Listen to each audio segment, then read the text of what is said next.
I want to ask you something, and I want you to really sit with it. When was the last time you did something, not because you were finally ready, but just because you wanted to? Not because the timing was right, but because you had enough money saved. Or, excuse me, not because you had enough money saved. Not because everyone approved, not because you felt confident enough. Just because you wanted it. I'm going to guess it's been a while. And I think that's worth talking about. Okay, so here's the image I want you to hold on to your mind. Imagine a waiting room. You know, the kind with fluorescent lights, chairs that are somehow both too hard and too soft, a stack of magazines from 3 years ago. And you're sitting there, waiting. But here's the thing. You don't actually know what you're waiting for. Nobody gave you a number. Nobody told you when your name would be called. You just ended up there. And you've been sitting in that chair for so long that it started to feel normal. That's what I call the permanent when I'm ready. When I lose weight. When I save more money. When I find a remote job. When work calms down. When I feel more confident. When things settle. When. And I can tell you the messed up thing about this. Or actually, can I tell you the messed up thing about this? The waiting room feels safe. That's why we stay. Because as long as we're waiting, we never have to risk anything. We never have to fail. We never have to find out what happens if we actually try and it doesn't work out. The waiting room is safe. But it's costing you everything. I want to tell you and share about my waiting room because I had one. A really nice one, actually. As I mentioned, I had the job, corporate America, good salary, benefits, the whole thing. I had the apartment, I had the routine, Sunday meal prep, Monday grind, repeat. And from the outside, it looked like I had it all together. But in the inside, I was exhausted. Not the kind of exhausted that sleep fixes, the kind that comes from spending your days doing work that doesn't light you up in a city that stopped exciting you, building a life that looks good on paper but feels hollow in your chest. We're going to go into a little story time here. I remember when I would be in the office by like 7:30, 8 a.m. and wouldn't leave until like 6 p.m. and then got home and of course attempted to eat dinner. And by that time I was so exhausted, I just laid on my bed for a little bit. And before I knew it, I woke up and it was the next morning and I was still in my work clothes. Still in my work clothes. Who wants to live that way? I wanted to leave. I wanted to leave for a long time. And I remember this was right after college or university. I'd be Googling flights and expat forums and how to move abroad and how to teach abroad, articles at midnight for longer than I want to admit. But I kept waiting. I told myself I was waiting until I was more financially stable. Then I was financially stable. So I told myself I was waiting until I paid off my car. Or I paid some debts. Okay, I paid some debts. So then I told myself I was waiting until I found the right city or the right place to move to, the right school to attend. And mind you, I wanted to teach abroad at that time. This was at least 10 years ago. Then I found it. And then I was waiting until, my lease was up, until after the holidays, until I realized there was never going to be a moment where everything lined up perfectly. There was never going to be a green light. The waiting room wasn't a temporary stop on the way to my real life. The waiting room was my life. And that scared me more than leaving ever could. So why do we do this? Why do smart, intelligent, capable, driven women sit in waiting rooms they never signed up for. And I want to go deeper than fear because it's fear. I know it's fear.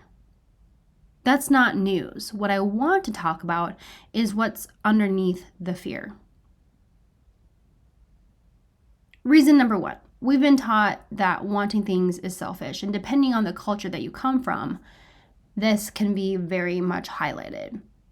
I come from a Filipino background, and in the Filipino culture, it's just very much like you do things for the family. You don't step out of line. You do things to support and in return really honor your family members, honor your parents. So think about it, right? From the time we were little girls, we were rewarded for being good, accommodating, patient, putting others first. And somewhere along the way, we internalize the idea that our own big desires, our dreams, our wanderlust, our need for more are somehow self-indulgent, extra, too much. You shouldn't want that. Why would you travel by yourself? Why would you live abroad by yourself? Why would you do that? So, of course, we tuck them away.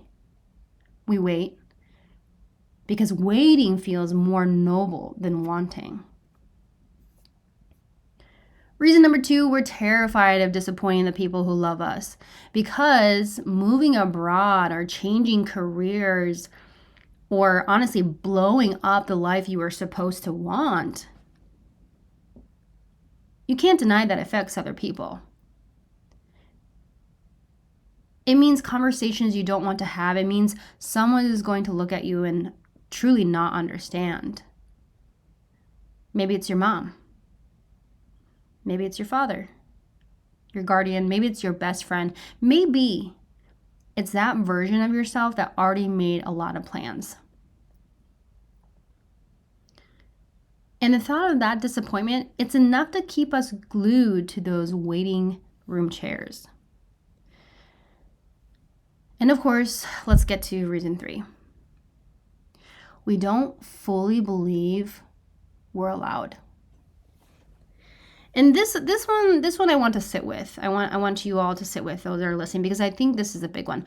There's a version of a bold, free life that you've been watching from a distance. Women who just went, who just did it, who moved to Lisbon, who moved to Paris, France, who moved to Spain, who left their corporate job, who finally said yes to themselves, yes to their inner knowing, yes to this internal desire they kept pushing down below. And you've been watching them thinking, must be nice, must be different for them. They probably didn't have my responsibility. My responsibilities, my history, my fear. They probably don't have the position that I'm in right now. But here's what I want you to hear. They were scared too. They were waiting too.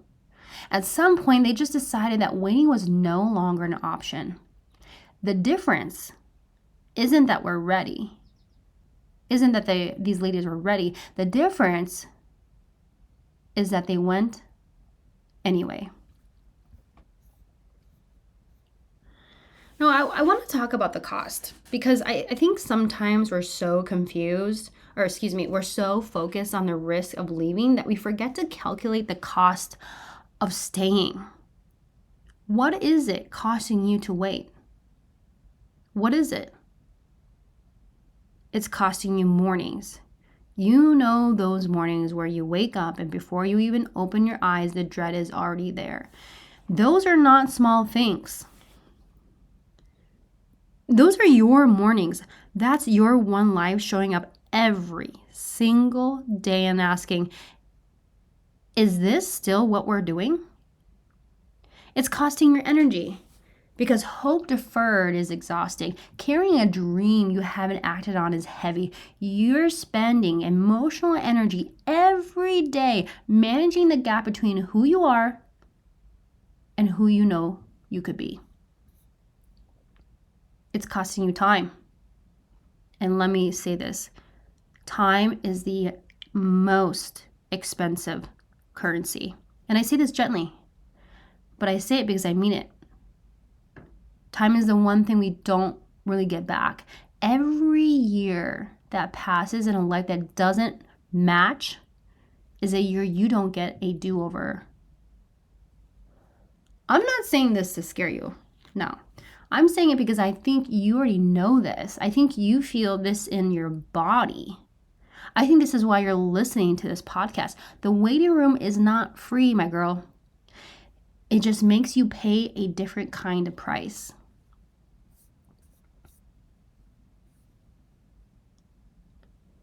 So what do we do with this, right?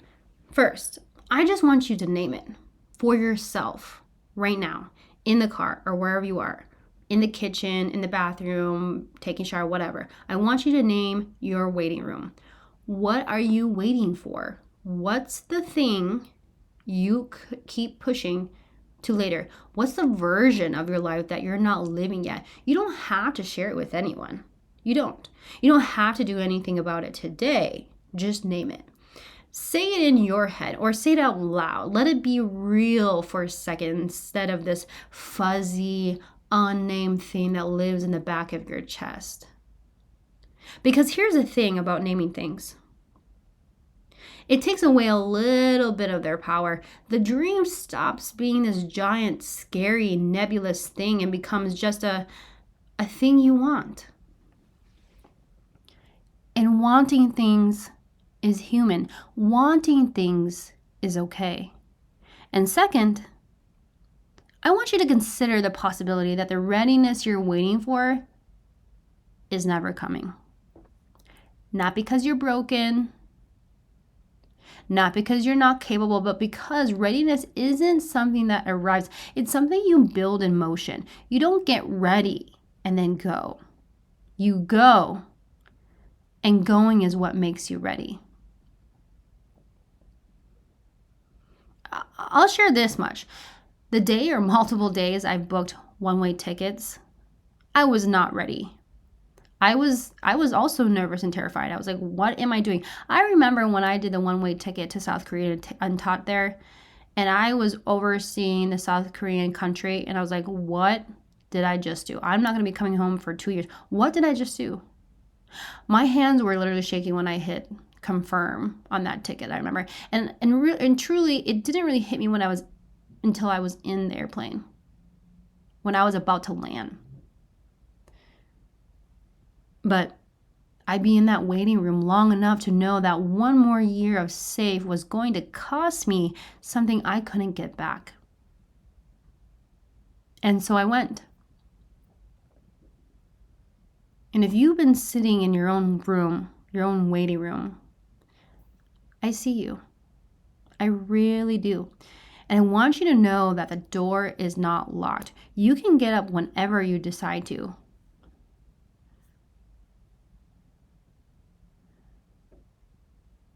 In the next episode, we're going to dive in deeper. We're going to talk about the invisible checklist that women wait to complete before they give themselves permission to live. And spoiler, the checklist has no end. I'll show you exactly why it's keeping you stuck and what to do instead. So subscribe so you don't miss it. And if this episode hits real for you, share it with the woman who needs it, because I promise you she's out there and she's in a waiting room too.